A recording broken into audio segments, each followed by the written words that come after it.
it was other people believing in me that drove me to believe in myself and then realize that, in fact, I was actually good at this. You're listening to Mic'd Up with RPM, an RPM Living podcast.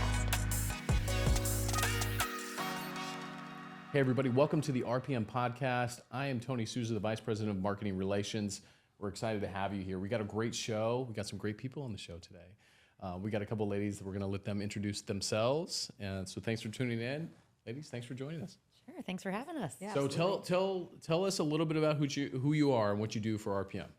Sure, my name's Christine Jones. I'm the SVP of HR. Been with RPM about a year. So I do all things HR Okay. for RPM. Which is a lot of things. It's a lot of things. It's all people things. That's So awesome. it's busy and fun, but it's a lot. We'll talk about some of those things that Yeah. you do, Jen. Yeah, I'm Jenn Trujillo. I'm the VP of Engagement, and I also have been with RPM just a little over a year, but I've been in the people business for going on 22, if that doesn't give away my age a little bit. No ages. But you know what? People are people no matter where you go, so. Well, I appreciate you guys being on the show. Tell us a little bit about your stories. I think people are really inspired by people's stories. I'm reached out to, I'm sure you guys are in your circles as well. Like, how'd you get to where you're at? SVP, right? Yep. Congratulations. Vice President, of course, right? Obviously notable positions of influence and impact within the organization. But tell us a little bit about how you got there. Tell us about that people journey, Jen. Christine, feel free to start. Yeah. Oh, sorry. Okay.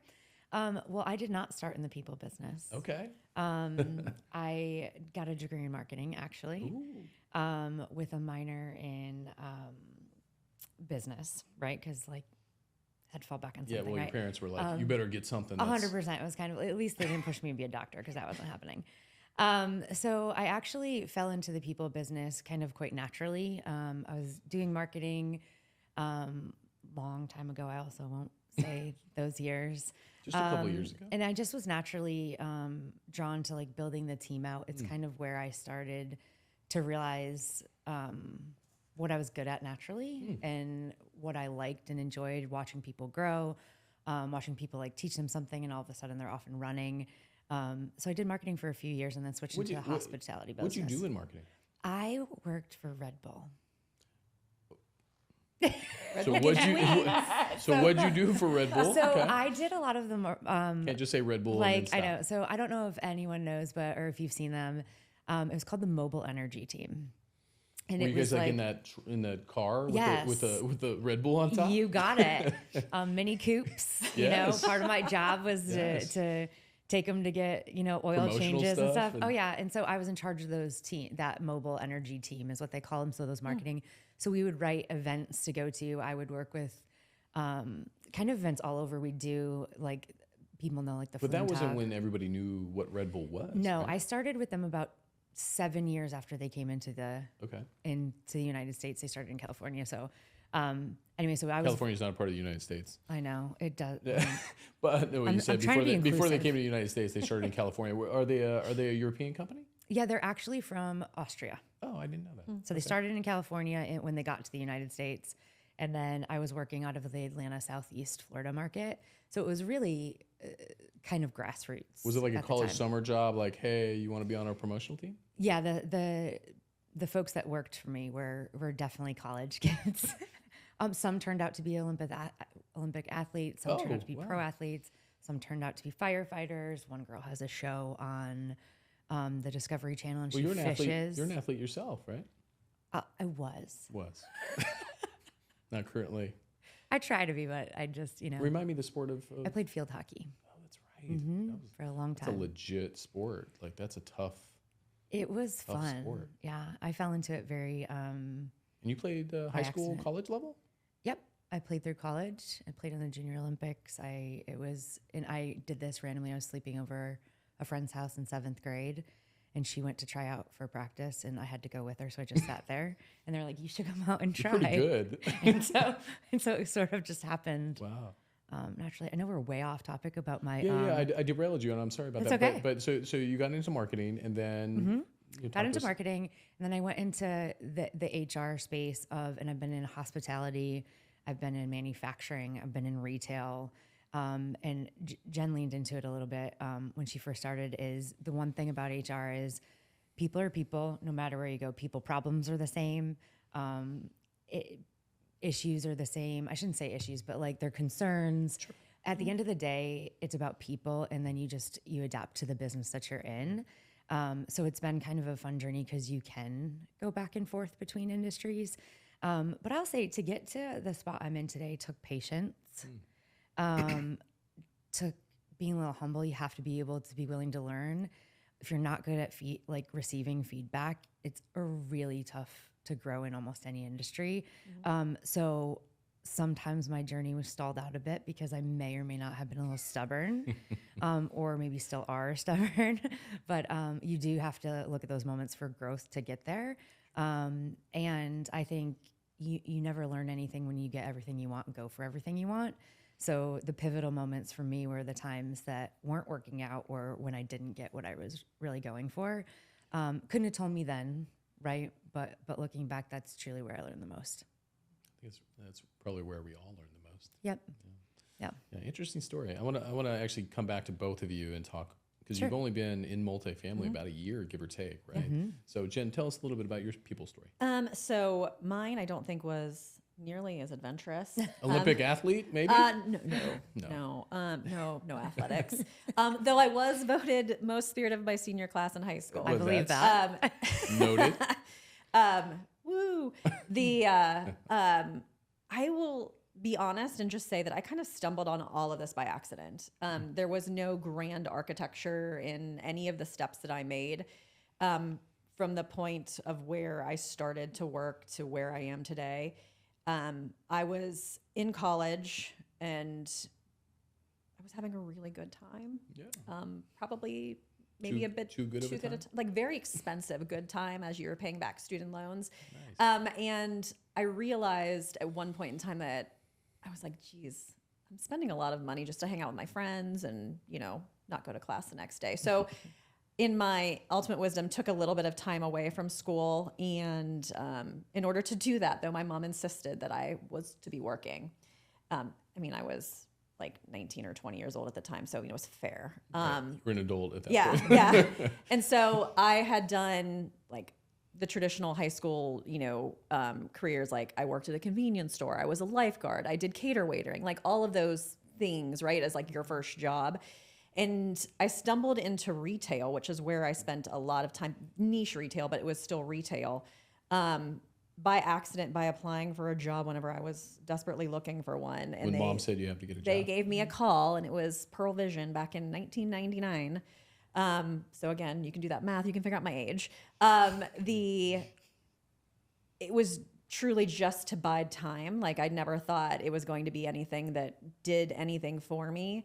I started part-time, went full-time, and, I found out that I was actually pretty good at dealing with people, working with folks. I was very connected to the purpose of that work, like helping people see, and it really kind of drove me, and I kept leaning in. So every time there was an opportunity to learn something new and different, and back then the computer systems weren't quite as sophisticated. No, there was no, it was like carbon copy paper. It's actually a notepad, actually. Yeah. And so, I just kept leaning in and raising my hand and wanting to learn more, and slowly progressed through, various positions in the retail stores, and then getting into the point where I was doing management, multi-unit management, eventually left that organization and went into another optical retailer. And that even allowed me more opportunity because it was a growing organization, much like RPM is right now.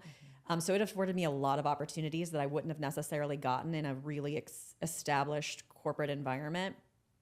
And I just kept raising my hand, leaning in, learning new things, and eventually got myself to the point where like I was in front of the training team for that new organization, and I had just started, and they're like, well, you're just learning. You just sit back and participate in the training class. I also have ADHD. And so sitting in a class, is really disruptive for everybody else around me. So they quickly learned that they had to allow me to do things to kind of stay actively engaged in the class.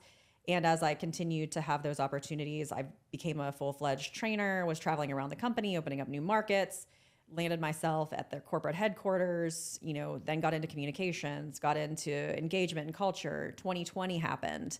And that's when this big focus on, employee insight and employee sentiment and understanding how we can show up differently for people in this new world became really crucial for any organization that really wanted to flourish and be successful.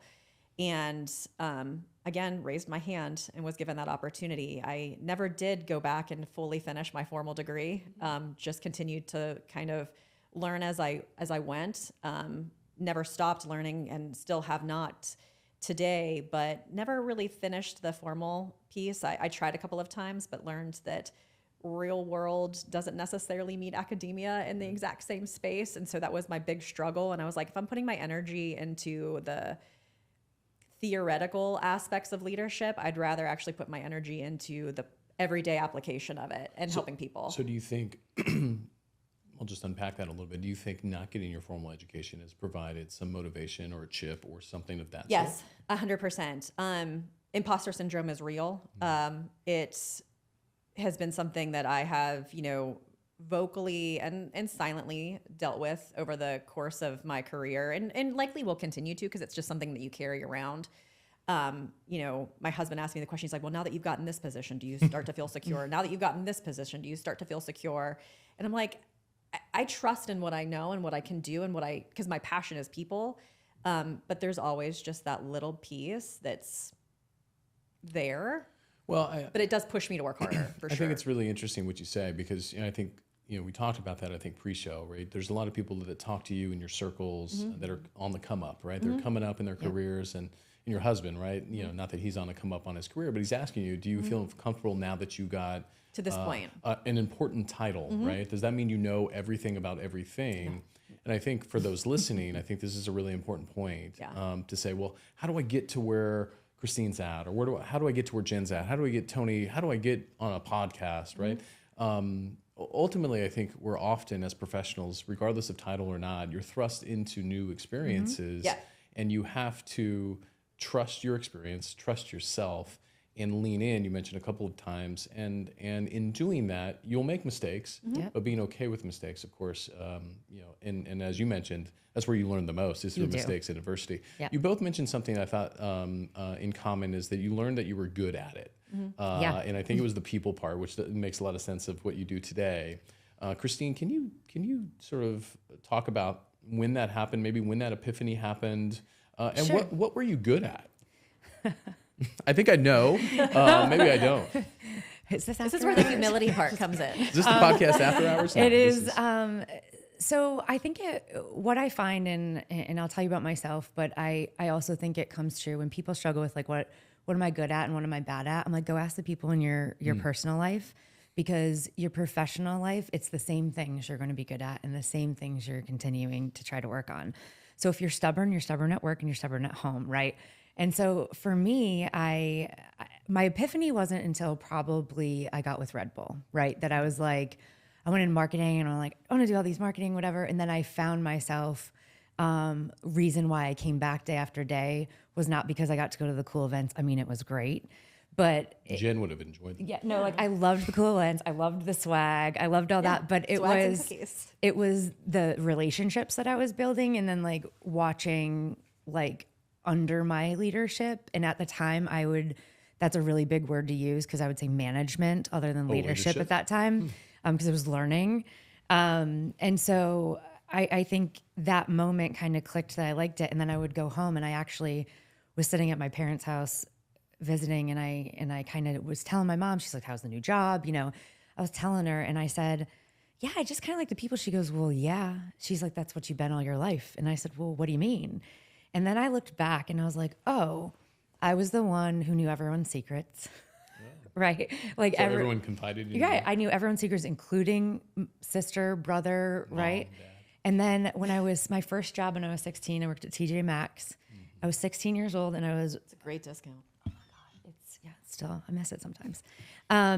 But I became the customer service manager of the customer service desk 2 months into my job. So were you resolving customer issues or employee issues or both? Both. So I had at 16, I had 4 direct reports. You were 16 years old I was doing this? 16 years old. I was also only supposed to be working part-time, but I went full-time. And so when I went But to I mean, you're only college. 26 now, so I mean. Right, exactly. I learned so much in my 10 years. Thanks, Tony. Well, yeah, sorry to cut you So off. no, but- it's totally good. So that's when I started to kind of go with that. And then in my career, I still played around with it, right? I took different roles. And I think the biggest thing that you can do, and I know I said this before, the patience is people are so hungry to like get the title. And I promise you, you don't change as a person when you get the title. It's not going to make you feel more valid. It's not going to all of a sudden you're going to be like bestowed this knowledge because someone's promoted you. And I actually think promotions too quick and moving too fast is actually why people fail. It's not the actual skill of the job. It's because they went after it so hard and just didn't give themselves room to breathe and room to like grow. So I had in retail, I was in my same position for 13 years. Wow. Yeah, but I think it's... But you've learned so much and you evolved in that 13 years Yes. without a title change. All my growth happened there because I was comfortable in the space and comfortable in the knowledge. So I was able to push myself without just more responsibility. So when you grow like that, you can learn and grow in your own role without having a title. So again, things I wish I knew. So later in your career, and Jen, I want you to jump in here shortly, but later in your career, it seems as though your titles and responsibilities have accelerated, quicker than maybe that 13 years, right? Right.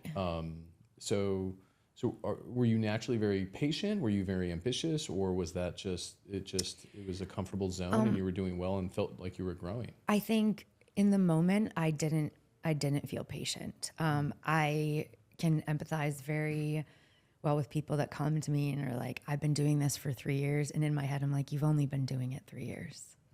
Right. Cause I think it's a good place to be because that's where you feel valid in your job and that's where you feel so like secure. And that's when, you can grow and start to take on. But when you get, moving so quickly, once I got out of that role only happened because of the skills I learned in that role. I didn't have to learn. I kind of knew the job before I got it, which helped me with the relationship piece, especially as your titles go up. It's less of the do work and more of the strategic and influence and removing obstacles for people than it is an individual contributor anything. Interesting. So I wouldn't have learned that. So did I have a lot of patience? I would say no. At the time. At the time, I felt very impatient. But the essence of 13 years is patience. Yeah, I would say. Looking Yeah, back I on still it. look back and I'm like, what was I waiting for? But things happen for a But reason. I think, I think a lot of people listening, I think a big takeaway that I'm taking away, and I can see Jen nodding there, is you were doing so much in that 13 years, although your title didn't change, maybe some modest, monetary promotions. Yes. Yep. But you were just doing so much, and I think probably as the business changed, you had to evolve with that, and so when you got that next opportunity, you were ready to propel, and really probably were on the rocket ship of your career, I would imagine, at that time. Yeah, and when you stay in a spot, you become more valuable too. The longer you're in a spot, quite honestly, institutional knowledge of a role and of the environment and how the environment's changed anywhere. As a leader, I grab onto those steady eddies, right? That I'm like, you are invaluable, and so I think that I love to learn stuff new and I want to stretch everyone. But there is some, I think the most valid I've ever felt in my career is probably 9 through 13 those years. Wow. In that role. Wasn't much you could throw at me that I didn't know, but now every day I'm like, well, let me figure that out for you. Yeah. I love this question. First, this is a perfect example of why talent management is so important to me. And it wasn't me who discovered that I was good at something. Like I said earlier, imposter syndrome is real. I always leaned in, like I always wanted to do more, but it takes having a manager or a leader who can take that desire and put it into action. And so it was other people believing in me that drove me to believe in myself and then realize that in fact I was actually good at this. And I think it was that first step from like sales associate in my past life, right? So like the equivalent of like a leasing consultant here, where, you know, you're the one who's working, you're the front line. You're the one who's working with the folks who are coming through the door, and them seeing in me that, you know, she could do more. She could do beyond this. She could probably take a step into leadership. And so was, you know, able to begin the assistant manager role. And like Christine said, I didn't have a 13-year span, but I did have, and I never really gave it some thought until you just were talking about it here. There was like a good, probably 5 or 6 years where I largely held the same role, right? So my title never changed. But there was, you know, some financial gains in there. There was stretch assignments that took me from this volume of location to this volume of location. Or, you know, instead of being a single location manager, I did multi-support. And so, but my title was always the same. It was still a general manager. And so I carried that banner for a really long time, but that was beyond the shadow of a doubt, the point in where I learned the most about myself and how to lead people. And, you know, I was, like I said, not formally trained. Although I don't know that you can actually be formally trained on leadership. I think you either like you've got it or you don't. And it's okay. Either way you fall, it is absolutely okay. Some folks don't want to be in that leadership role. I didn't know I did until I was given the opportunity. And it was really comfortable for me. And it came to me in a comment that one of my associates had made. She was a sales associate for, I'm going to say probably between 20 and 25 years. And she's like, you know, Jen, she goes, I've never wanted to be a general manager before. And I was getting ready to leave that location to go to another one. And I was like, you know, tell me more. And she talked me through all of the reasons why she had never wanted to be a general manager. And she's like, but then I saw you do it. And it doesn't have to be that hard. And I was like, it doesn't.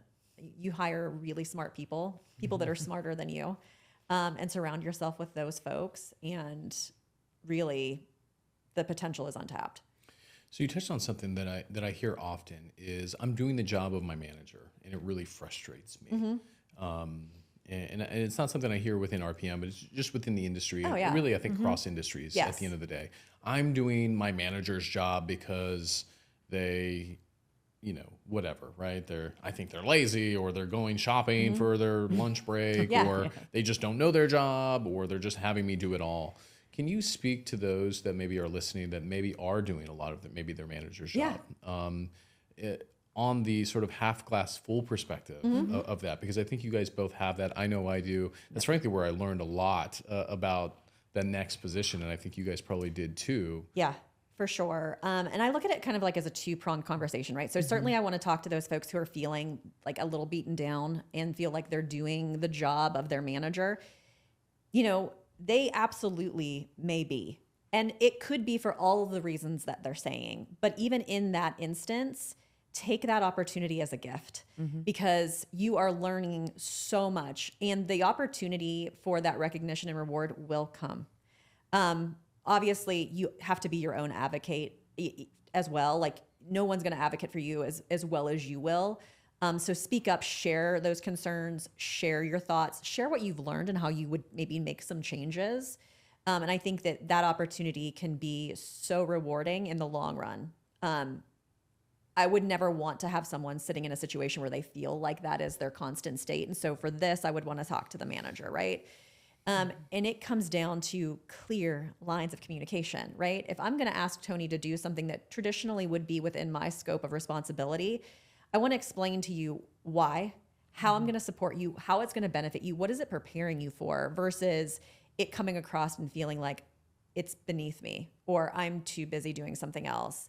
The truth of the matter is you do have leaders out there who may be taking extended lunch breaks and may, you know, who knows? I right? suspect the biggest culprit isn't even all of that, taking long lunch breaks or anything like that. I actually think, and I'd be curious to see if you guys agree. I think it's just what you said before. I think it's just poor communicators. Yes. They tell have you good, why. They have good intentions in why they're having their staff do some of these things. They just forgot to tell them, or just didn't think it was important to tell them. Yeah, and I think that that's where, when you think about, like when I had mentioned, like I was managing versus being a leader back then. And I think leadership does tend to come naturally to people, right? It is a harder skill to teach.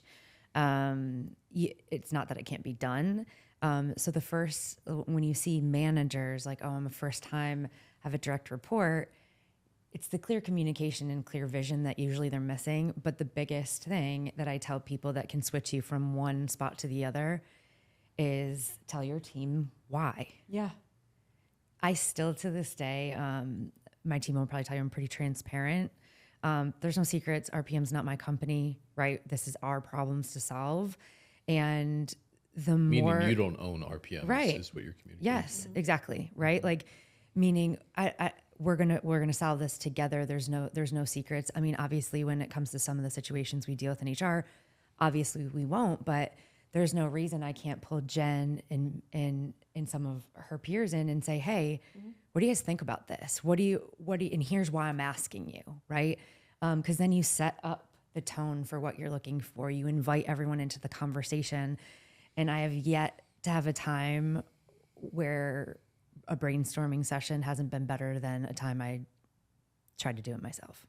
Yeah, I mean, and those conversations, that's organic development. Yep. You know, not everything has to be a structured course or class or whatever the case may be. It is oftentimes those casual conversations where you just lean in and humble yourself or just pull the group together. Many hands make light work. I mean, there's many times over, like there's endless amounts of examples, and you just get a more inclusive plan of action whenever you've got more voices at the table than not. So you mentioned RPM. Why'd you join RPM? Both of you. I think it's interesting. You weren't a part of multifamily prior. You've made the adjustment quite well and impressively. Why did you join RPM? I'm going to shout out to Leslie. Same. So we have an amazing corporate recruiter named Leslie. I have one word for her besides just being an amazingly friendly person, is she's tenacious.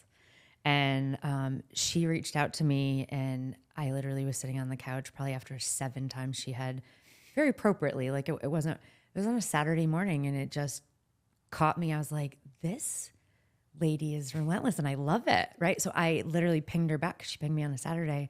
I was like, you're popping up a lot in and we ended up talking that day. I wasn't looking to go anywhere, but just the experience I had with her, and then just saying, hey, just meet us. And that's really, it might sound cliche, but I really did come for the opportunity to work with the people. And the second, just the amount of impact you can have quickly with a growing company. And I really felt kind of like sitting in my own space.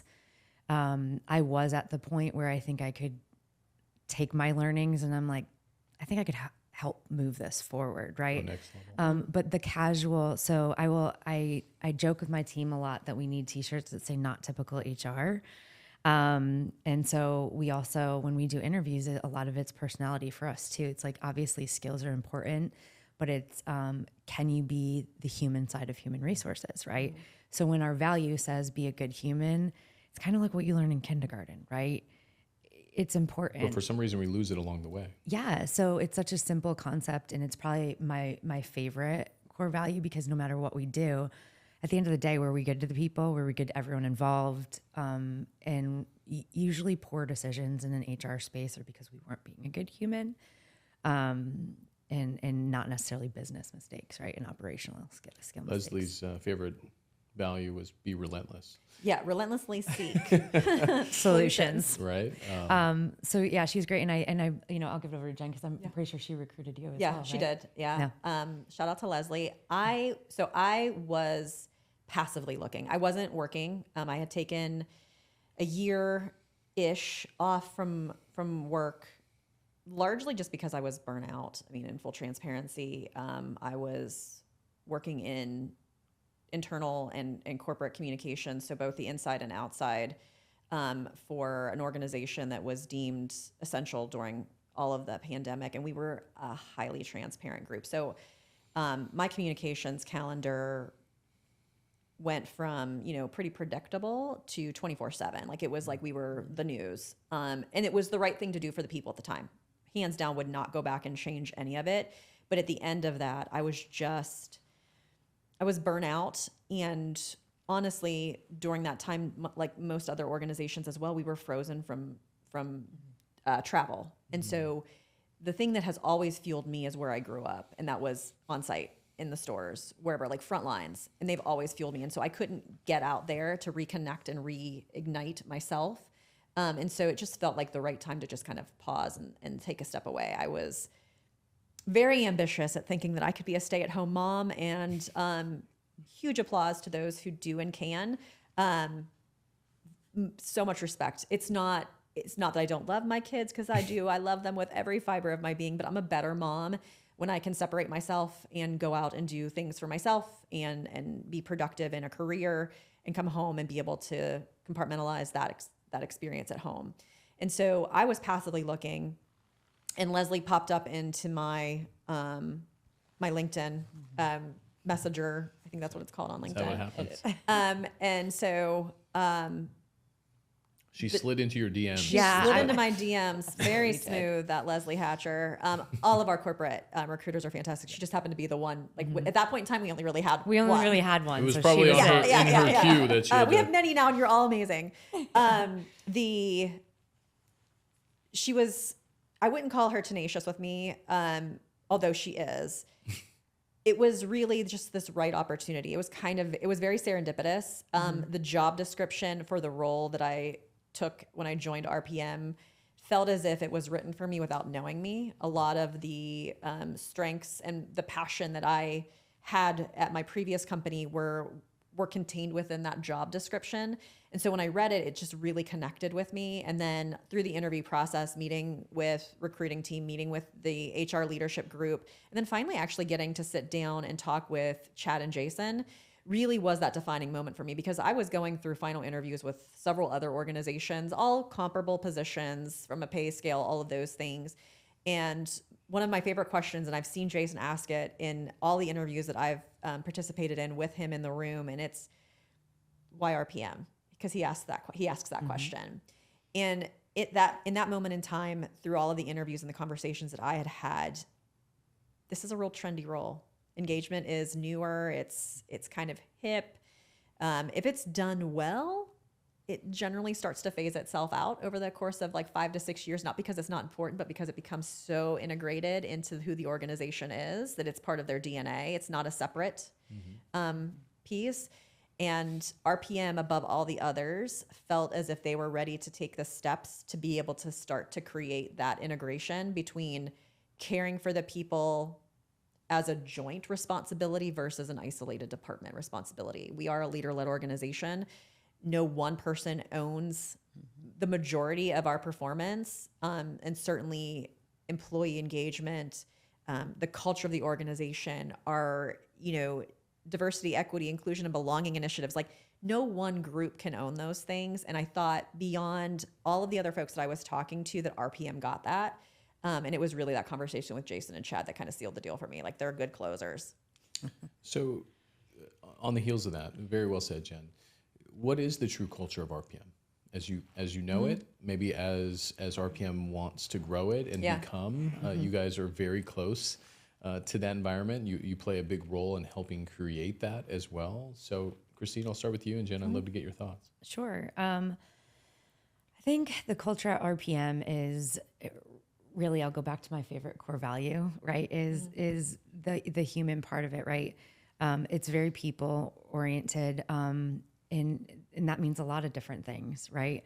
But if we stay focused on the people and what's right and coming to work and work-life balance and trying to make an environment where people can grow but be themselves, have a family, and do all these things, I think it's one of those things that will never be finished. Cultures, if you really go to the scientific part of culture, it's a living thing, right? So in every person that we add to this company and every person we take away impacts it. And so I think having that foundation is, this past year, when you said Leslie was really she was the only person focused on corporate recruiting. And they've expanded so much. So you can take any part of this company right now and how much it's grown, and you walk into the accounting department, they're going to have a little different feel. You're going to walk into marketing, that's going to have a different feel. But at the core of it, it will all be the same, but every department's allowed to be themselves and kind of do what's best for them. So it's also not a forced culture. And again, leader-led, there's a lot of autonomy in it as long as they stay on track of people-oriented and be good to people. And I think we'll that's where it starts to kind of all interconnect. Yeah, I mean, I would echo that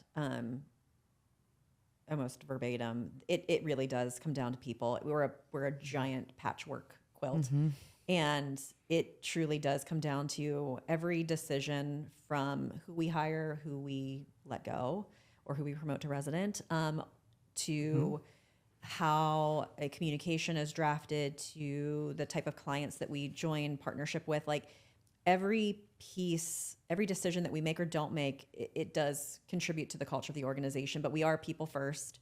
And that has been just so evident beyond just the words that people say in the decisions that we're making, the way that we strategize annually for the organization, the way that they prioritize employee satisfaction.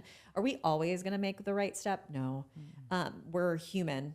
And so what we have to be able to do is be humble and willing to change and shift whenever we're given new information and be able to continue to grow. This is cliche, right? This is like canned corporate speak, but it's such an exciting time to be a part of RPM. And it's Look true. at the camera when you say that. It's so true. Like this is the opportunity where people can really grab their careers with their own hands and make it what they want. Yeah. That's not the case in a lot of organizations for a lot of reasons. Right. But the growth and the willingness of our leadership team to allow for our folks to just make this the best possible place to work is second to none. And, I'm sitting here as the VP of engagement, so it's easy for me to say, right? But it's truly how I feel. And I hope that, in instances where our associates feel that same way, that they feel empowered to champion it and shout it and share it.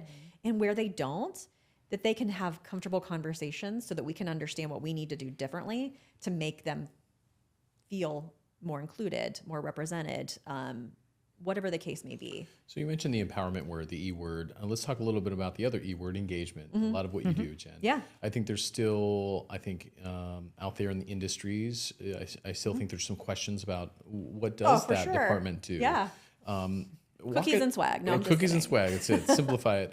Talk a little bit about the importance of what your department does. I know there's a lot of people that report into you that work very hard every day. Talent, a few things that you've mentioned, as well as can you kind of touch on a little bit about what the D&I committee that you oversee does and the impact that they hope to make? Yeah. So, there are some incredibly talented folks that report into me. I am lucky enough to support. So engagement is the umbrella. I have got the engagement team. I've got talent management. And then I've also got office administration, which is a newer group that has joined my team. And quite honestly, feels like it's been like that missing piece because in our regional and corporate offices, they are just a core extension of all things that we want to do from an engagement standpoint. And if you just strip engagement all the way back and you look at like simply what is it, it is the opportunity to enable our leaders to have to create space and environment for our associates to emotionally connect to RPM, whether that is through reward and recognition, through career advancement, through just listening and being able to gather feedback and create action from it, whatever it is that we can do as leaders to help our associates feel seen, heard, respected, valued. That's what engagement comes down to.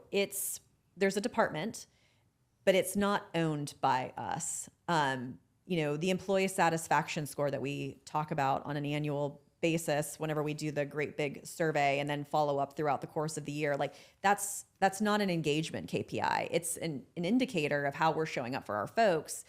We report the news, but we don't create it, if that makes sense. So really I like to think of us as like an enablement team or an empowerment team, those E words, that provide space for our leaders to grow into their roles and show up for their people in the way that makes the most sense. It really does come down to meeting people where they are and creating space for everyone. And that bleeds right over into, the D&I committee, which will be, I'm not sure when this is going to launch, but will be rebranded in early 2024 to the Diversity, Equity, Inclusion, and Belonging committee. So we'll be going DEB, which I think is a fantastic change. And that was largely driven by the committee. And so the engagement team we're the stewards of it. So we create the space, we house the budget, we can start those conversations. But just like culture, just like honestly the associate engagement aspect and talent management, it's all people owned. And so do you need to have a leader title to be able to take advantage or to be able to push those initiatives forward? Absolutely not. I mean, our philosophy is you either lead yourself or you're a people leader. So no matter what you're doing, you are a leader. And we just want to be able to put the tools, resources, strike the conversation up to allow that type of transparency to exist within RPM. I know that was a lot of words without clear definition. But I mean, it's just about that emotional connection, where people can sit back and be like, dang, I work for a really great company. Well, I think the cool thing with the podcast and media, right, you can reverse it, play it back a few times if you need to sort of unpack, because I think you really said it really incredibly articulately. So kudos to you on that. I do want to talk a little bit, I want to pivot a little bit to the future of HR and technology. Christine, tell us a little bit about, from your perspective, Jen, I think you probably have some perspectives on this because it lays into engagement as well. I'd actually like to further layer this question a little bit and speak directly to it is, from your perspective, what impact did the pandemic have? Because I think it leads to the next question of where the future of HR. And I think there's a lot of people listening that are also kind of curious about, what technological changes or advancements can also help, with that future of HR. I know it's a heavy question, threefold. Yeah. No worries. Here we go.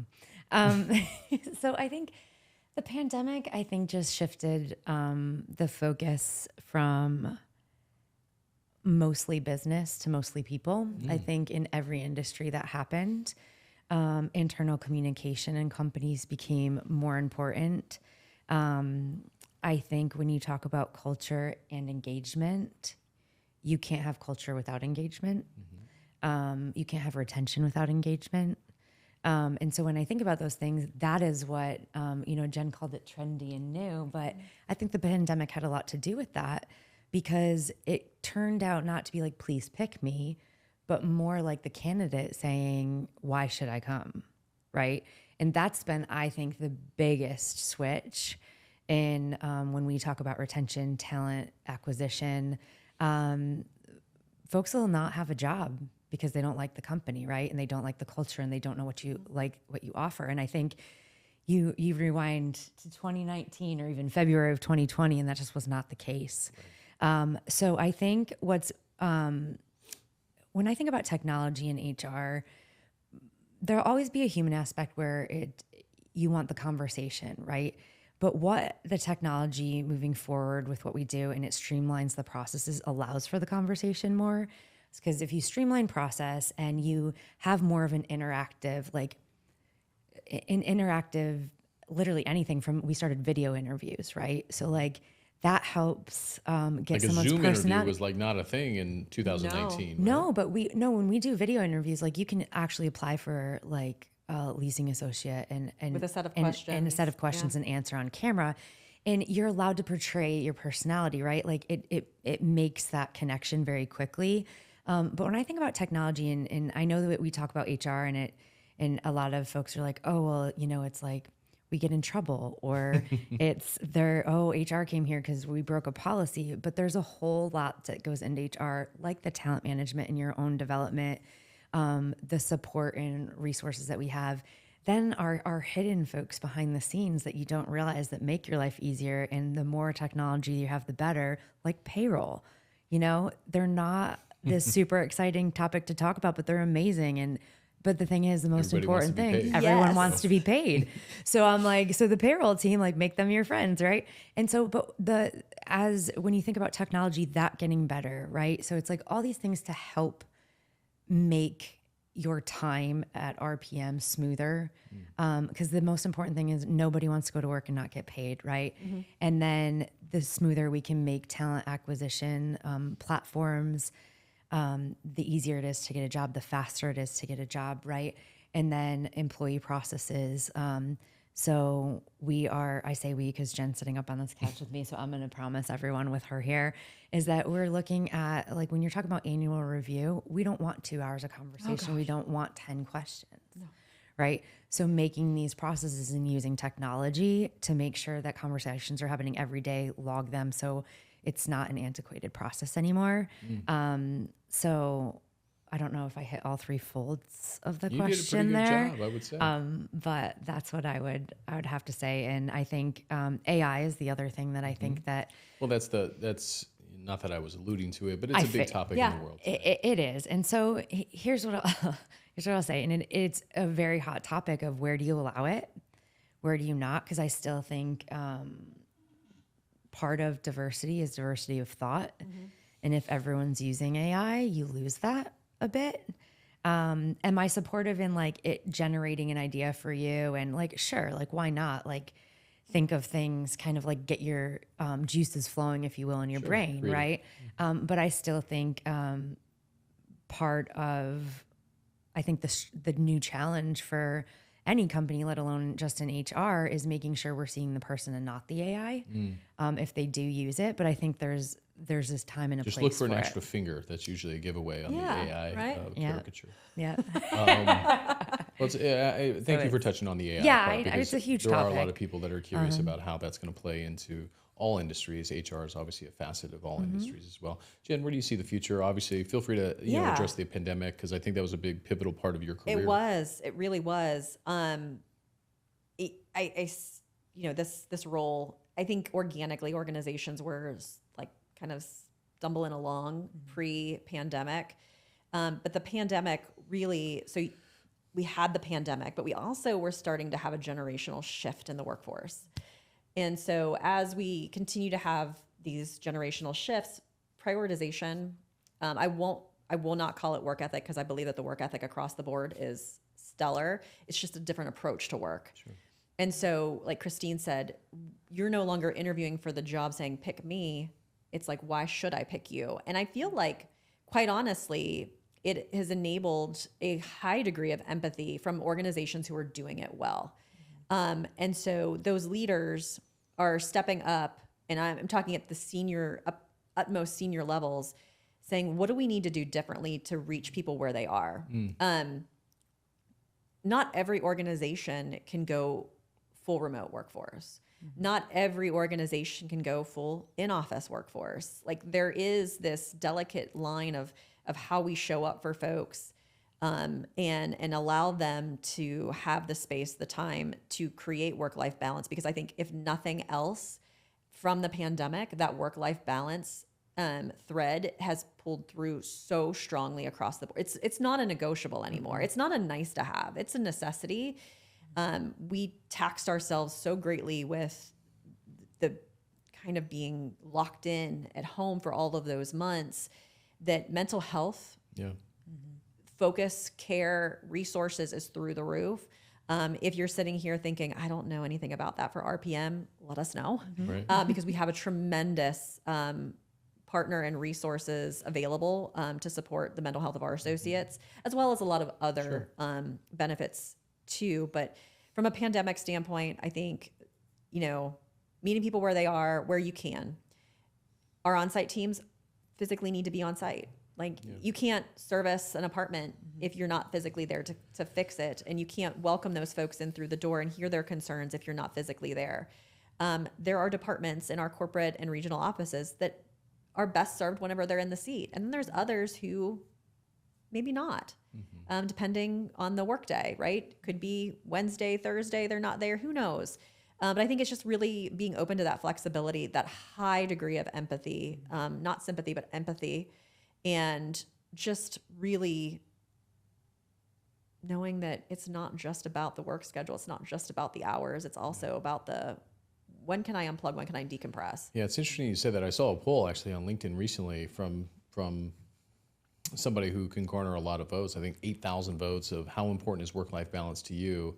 And I clicked on it. I voted. Yeah. I voted yes. It was a yes or no question. Yeah. It was 97%. It was that, yes, it's important to me. Yeah.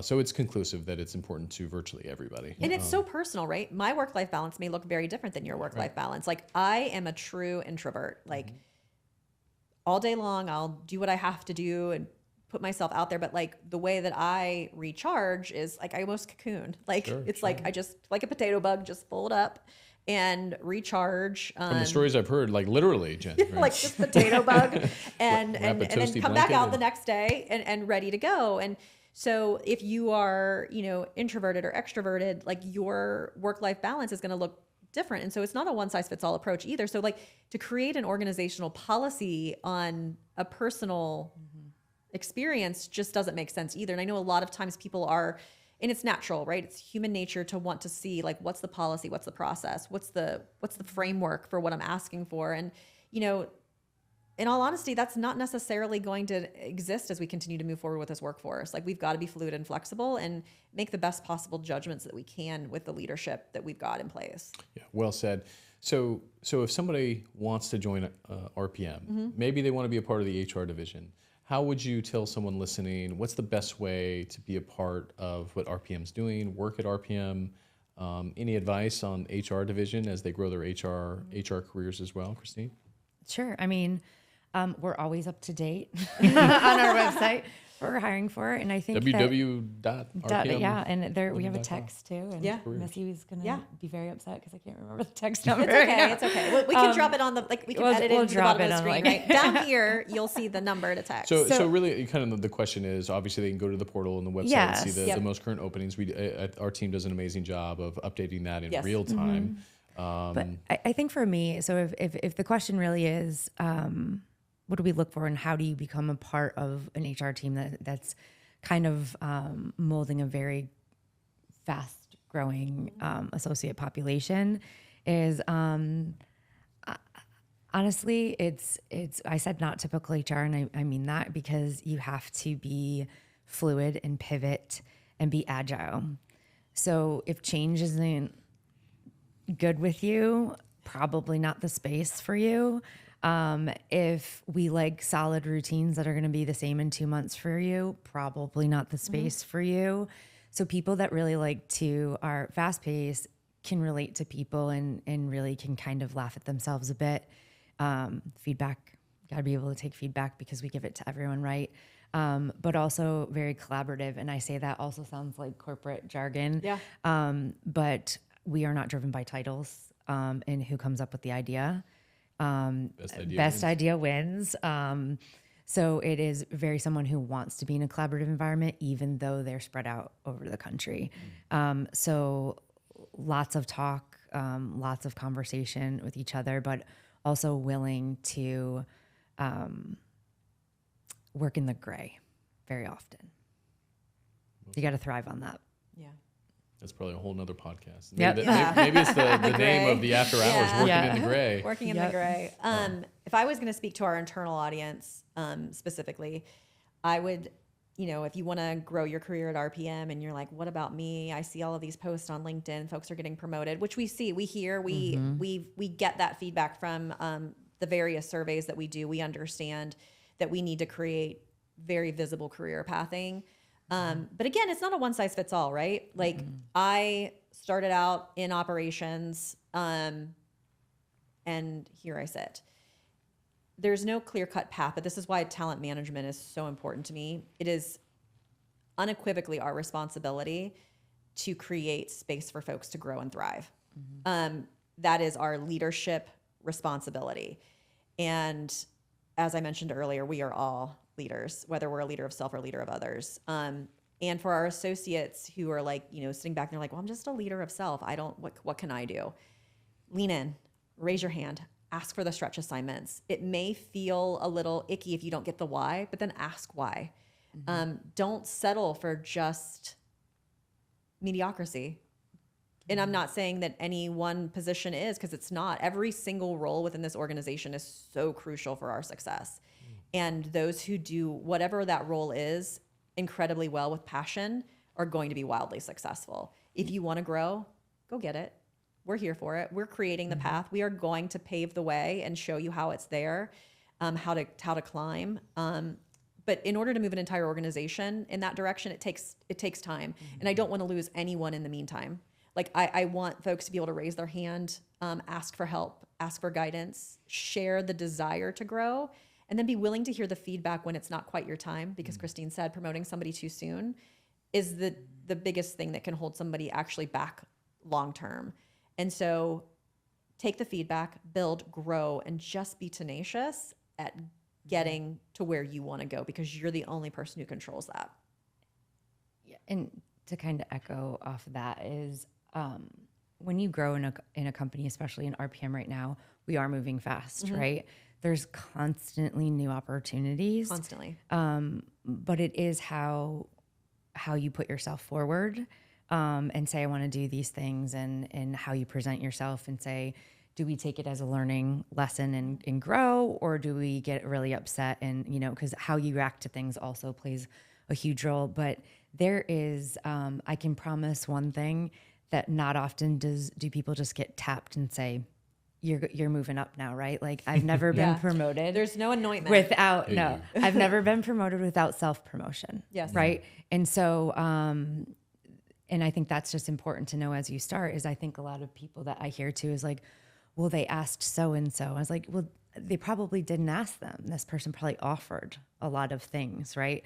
And so if you don't know how to do that, right, I think that's also, when you look at it, that's literally what the HR department's here for as well, is like consulting for you, right? We are in-house little consultants for you. Like, okay, what do you want to do? Yeah. Let's help figure it out for you. How do we get you there?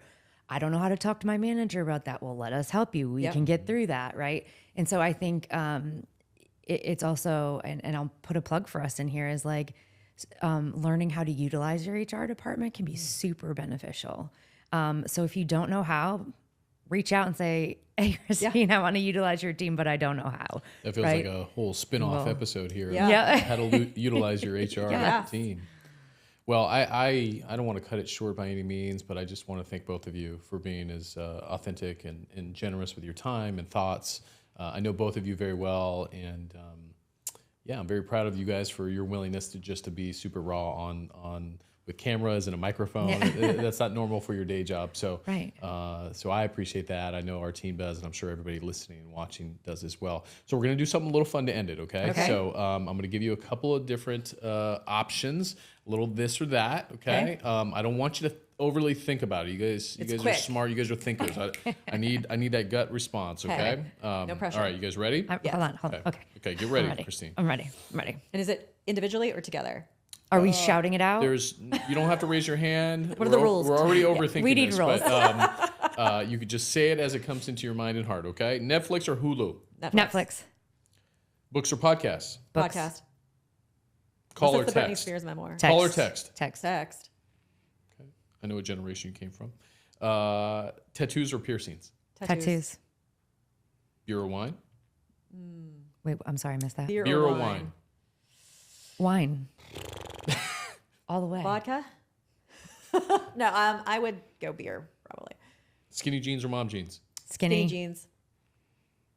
Money or fame? Money.